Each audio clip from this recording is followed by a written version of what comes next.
ไอ้เทิดมานอนบ่พี่น้องเลยเห็นบ่นอนอืมหลังจากที่เอาสบายไปค้างพี่น้องเลยเนาะเอาสบายไปค้างไปบำบัดกับไอ้เทิดจักสิมานอนเฮือนหรือบ่เพราะว่าเห็นทางด้านชาวบ้านว่าเห็นแล้วอยู่มือวานชื่อนี่ก็ได้เพิ่นว่าหนะแต่ว่ากระจักมานอนหรือบ่เลยน่าจะบ่มาดอกชาวเบาหลีว่านะแต่ว่าเราอาจจะมาเจาะเพื่อนเจาะชานแล้วก็เป็นห้องเพื่อนของชานเพื่อนหลังนี้นี่ยังรอสาวใบกลับมาอยู่พี่น้องเนาะยังรอไม่เถิดกลับมาอยู่ก็มีเพื่อนชานห้องน้ำสร้างดินอยู่มีหัวมีหยังก็ถือครบสมบูรณ์แล้วนะถือว่าครบเบิดแล้วเนาะอันนี้ก็ได้ฝากติดตามเบาโอลิแน่เด้อพี่น้องเบิดสุปูสุคนสบายดีเด้อพี่น้องทักทายสบายดีพี่น้องเบิดสุปูสุคนเบิดสุหมองสุบอนพี่น้องเนาะสบายดีพี่น้องฟังไทยฟังลาวหรือครั้งต่างประเทศนำพี่น้องเนาะมื้อนี้เบาโอลิอยู่ที่เฮือนของสาวใบเบาเทิดพี่น้องเนาะเข้ามาเบิ่งว่าเบาเทิดเรากลับมานอนเฮือนนอนซานอยู่บ่พี่น้องเนาะหลังจากที่ได้นำตัวสาวใบไปสถานที่บำบัดแล้วเนาะพี่น้องเนาะกับประมาณว่า6 เดือนเนาะทางพ่อลุงเพิ่นว่าต้องเซ็นสัญญาเพิ่น6 เดือนถ้าสมมุติว่าเราดีเราเศร้าก่อน6 เดือนเบิ่งสถานการณ์ว่าเราดีเราเศร้าเป็นปกติแล้วเราเป็นคนหูผู้ดีได้สบายเนาะพี่น้องแต่เราเป็นปกติก็สามารถเอาเราออกมาได้พี่น้องเลยเนาะแล้วก็เฮือนหลังนี้นี่ยังรอเรากลับมาอยู่เนาะพี่น้องเอามาเบิ่งสภาพเฮือนชาติเรารอถ่าย้อนกลับไปตอนที่ว่าเราได้ลูกใหม่ๆนะพี่น้องเลยเนาะเราไม่ได้เป็นแบบนี้แต่สงสารเราอยู่เรื่องสงสารพี่น้องเนาะพังลุงเราเล่าตอนที่จับตัวเราไปเนี่ยแห้งหนาอนาจใจพี่น้องเลยเนาะแล้วว่าเราไม่ได้เป็นอย่างกระจับเราพอเรากับบ่ยอมรับตัวเองว่าตัวเองบ่ปกตินะติดตนเราอยู่ตัวนี้ก็ได้เนาะพี่น้องเนาะอ่ะเบาลีว่าจะไปเยี่ยมสร้างจ้อยพี่น้องเนาะสร้างจ้อยหรือว่าไอ้จ้อยแหละผู้ที่เพิ่นเคยโดนช่วยเหลือมาแล้วพี่น้องเนาะซุ้มเขาเบาแชนบอกพี่น้องเบาเตียงเพิ่นช่วยเหลือแต่ก้อนแต่โดนผู้ใดบ้านหัวพายพูนพี่น้องเนาะกับตอนนี้เพิ่นได้ลูกแล้วเพิ่นก็บ่ได้มาเฮ็ดงาน2 มื้อ 3 มื้อแล้วเพิ่นได้ลูกเนาะก็เลยไปหาเพิ่นไปเยี่ยมเพิ่นเนาะผูกแขนลูกเพิ่นจัก40-50พี่น้องเนาะหับขวัญล้านหรือว่าไปเยี่ยมร้านนั่นแหละพี่น้องเนาะเพิ่นก็บ่ได้มาเฮ็ดงานหลายมื้อนะเราก็สิไปเบิ่งก้อนพี่น้องเลยเพิ่นก็เป็นคนบ่มีแน่พี่น้องเลยทุกอย่างปากมองแน่เนาะไปเบิ่งเฮือนชาวใบก่อนมาแวะเฮือนเราก่อนพี่น้องไปเด้เฮือนแล้วโอ้พี่น้องเลยเนาะใครแต่เฮ็ดนั่นไว้แล้วพี่น้องพวกเฮ็ดยังไว้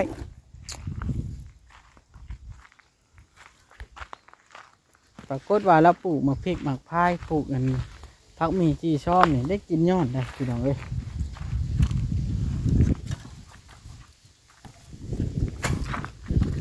ยังเราได้สิโคตรเขา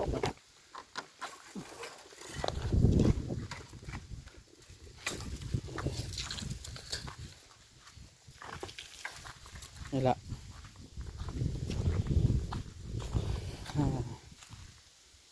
ไอ้เถิดบอกครับบอกมานอนเฮือนดอกไอ้เถิดเราไปเฮ็ดเวียกแล้ว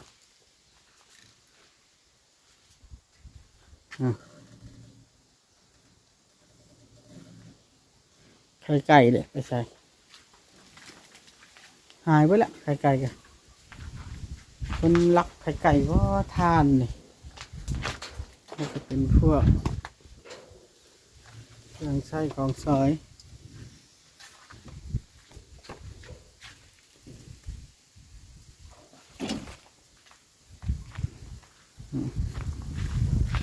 ต้นมะเขือหมากยังนี่คันอยู่คนอยู่ปกติเพื่อละโคตรนี่ได้เลยนี่พี่น้องเลย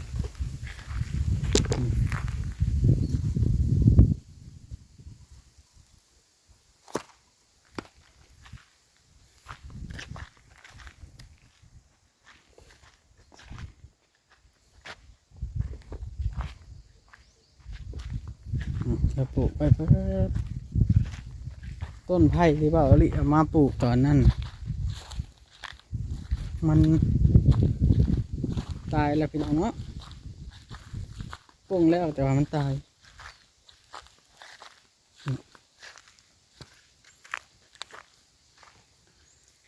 มันแห้งแล้ง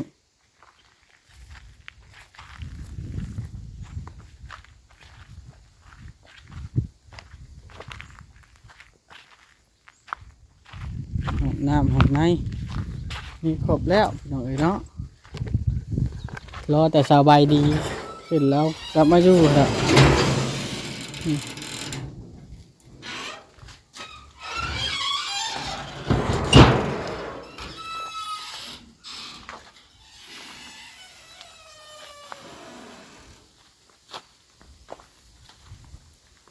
น้ำบาดอกบาดาลครบพี่น้องเนาะเพิ่งเด้อย่อขึ้นเลยมันได้แล้วได้นี่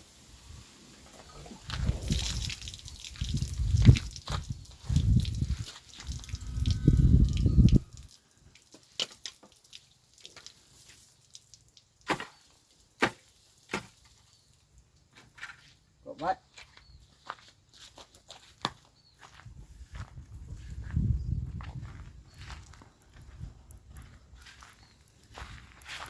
ปลูกอีสังกันยากงามได้คือกันดอกพี่น้องเอ้ยขนาดบ่ได้พดจักเถื่อยังงามน่ะผักหอมน่ะอยู่ในพื้นเฮือนก็ยังป่ง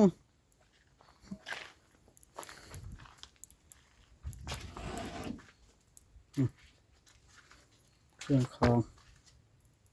เงียบเงาพี่น้องเนาะเป็นผิดปกติ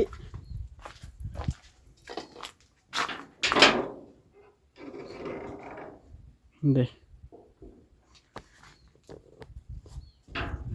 มีแนวแปลกๆอยู่ดอก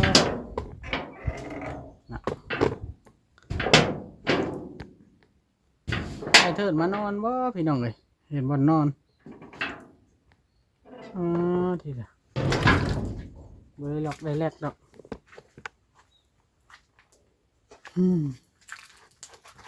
ตุทานมาไว้เพื่อสิดัง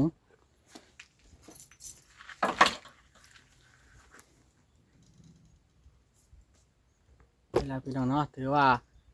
เอาไปเล่าไปขังไว้บำบัดแล้วออกมาแล้วก็มาอยู่เฮือนหลังนี้ผู้ใหญ่เพิ่นอาจจะเฮ็ดเฮือนหลังใหม่ให้ตามที่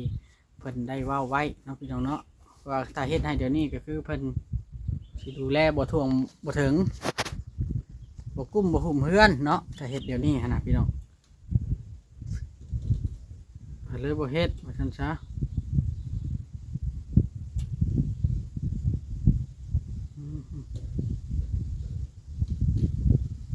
เฮ้ยพี่น้องเอ้ยเงียบเงามาผู้เดียวมื้อนี้น่ะเงียบเงาอีอะลอหมู่บ่มานำมื้อนี้ให้เทิดนี่เบ้าลี่สงสัยว่าแล้วกลับมานอนเฮือนอยู่พี่น้องมานอนเฮือนประมาณมื้อหนึ่งนี่แหละมื้อหนึ่งสองมื้อเดี๋ยวไอ้กับไพ่เสร็จมาเบื่อเราจะเอาไพ่กันการโอชันแนลเป็นจังได้ขึ้นมาแล้วบ่แต่พรพระเพลงนั้นตอนนี้มาฮอดบ้านฮอดเรือนแล้วบ่จังได้ออกถ่ายคลิปอยู่บ่มื้อนี้หรือว่าบ่ทันได้ขึ้นมาเทื่อฮัลโหลข่อยมาแล้วข่อยมาฮอดคืนนี้3 ทุ่มมาฮอด3 ทุ่มพอดีมาฮอดไปไกลแน่รวมทางแล้วประมาณ1,000 กว่ากิโลนี่แหละออกถ่ายคลิปอยู่มาถ่ายคลิปเพื่อนปาวอนเพื่อนชาวใบเพื่อนนี่แหละแถวๆนี่แหละ โอ้สัตว์เด้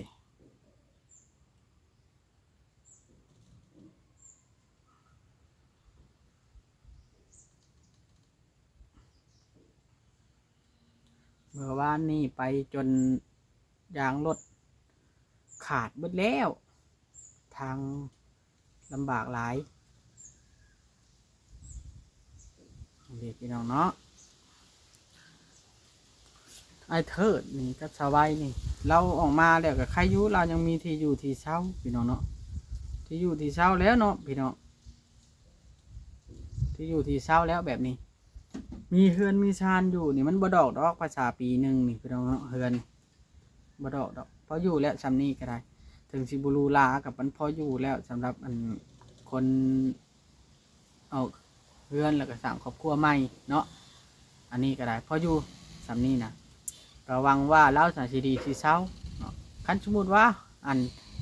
ไปเบิ่งสถานการณ์สมมุติว่า2-3 เดือนเราเป็นปกติเว้าดำได้เป็นปกตินี่พอเอาเล่าออกมาก็ว่าเอาเล่าออกมาก็ได้พี่น้องเนาะเพราะว่าเราบ่ได้หนึ่งเด้อพี่น้องว่าแล้วสูบยามาจะเป็นบ้ากับมันโมเมนต์แต่ตัวนั้นนะการสูบยามาจะเป็นบ้านี่อาการนะมันสิแบบว่าบนักบาดเดียวไปนั้นยันเป็นน้ำพิษกรรมแล้วก็มันหลายอย่างผสมลุ่มตุ้มกันไปขังไว้ให้เรารู้สึกกับตัวเอง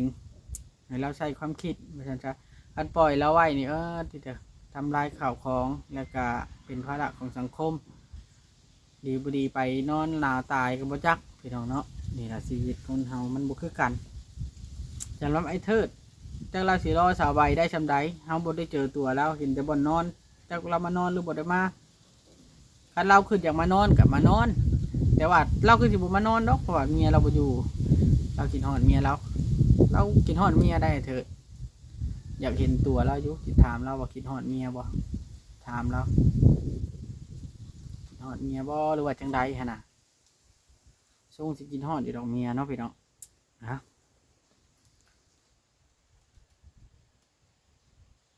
โอเคบัดนี้พี่น้องเนาะเฮาก็สิได้อันนั้นก่อน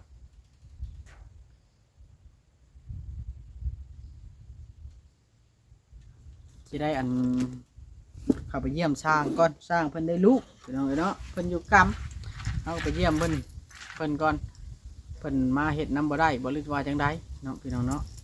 ไปเบิ่งน้ำกันพี่น้องเดี๋ยวจบคลิปนี้ก่อนที่เดียวพี่น้องมีแต่ว่ารอเบิ่งบัตรชาวใบออกมาพุ่นละจังที่ได้เห็นบัตรนี้พี่น้องคือสิบ่ได้ถ่ายชาวใบให้เบิ่งอีกแล้วถ้าเราบ่ออกมานี่เด้ไผซื้ออันนี้มาแล้วห้อยไว้นี่นะเจอหลักฐานอะไรนี่สุดถีบแล้วจูดทิ่มแล้วเราก็เอาขึ้นไว้ลุงแล้วดอกเอาขึ้นไว้นะยังรอสาวใบอยู่บ้านหลังนี่ทรายกับยังเรื่องของกับยังที่จริงดินลาวพุ่นนั้นมันห่อนรักน้ำพระดินแล้วนะแต่เพิ่นบ่ทันมีแนวเฮ็ดกันเลย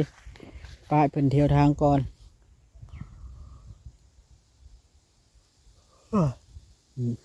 นี่ละพี่น้องเฮ็ดให้บักงามๆเลยเฮือน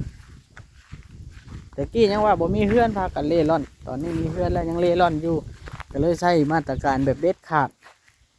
สิเล่ร่อนไปฮอดไซเนาะพี่น้องเนาะใช้มาตรการแบบเด็ดขาดเลยที่เถิดพี่น้องพี่น้องเนาะสำหรับคลิปนี้เบาลิสิได้ขอตัวก่อนบัดนี้ฝากพี่น้องเป็นกำลังใจให้เด้อพี่น้องเนาะแล้วก็กดไลค์กดติดตามเพื่อรับชมคลิปเนาะพี่น้องเนาะเริ่มต้นจากตะกี้ไปนำหาพุ่นละชาวใบก็ได้เพื่อจะได้มาฮอดจุดนี้จนได้เทือนได้ชานได้ที่ดินอยู่แล้วจนได้ไปเข้าคุกเนาะพี่น้องเนาะการเฮาบ่นำหาแต่ตอนนั้นก็จักสิเป็นจังไดพี่น้องเนาะปล่อยไปตามเมืองพะลานพะลีนผู้จักสิเป็นจังไดขึ้นแล้วเดี๋ยวนี้จักสิอยู่ได้ฮอดป่านนี้หรือบ่พี่น้องเนาะอันนี้มีห้องน้ำมีเฮือนมีดินอยู่มีน้ำสร้างถือว่าสุดยอดในชั้นนี้แหละพี่น้องชีวิตของคนเนาะ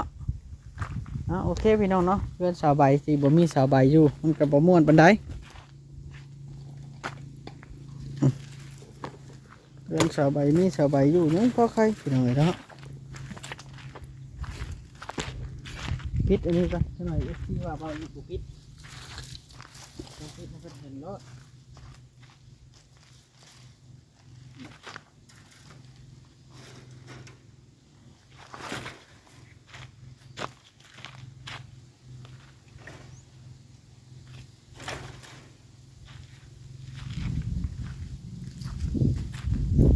ละ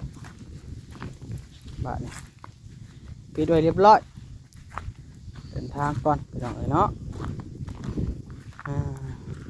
โอเคพี่น้องเด้อสำหรับคลิปนี้สิได้ขอตัวก่อนมาดิฝากกดไลค์กดติดตามคือเก่าคือเดิมพี่น้องเนาะสบายดีเบิดสู่ผู้สู่คนพี่น้องเลยเนาะ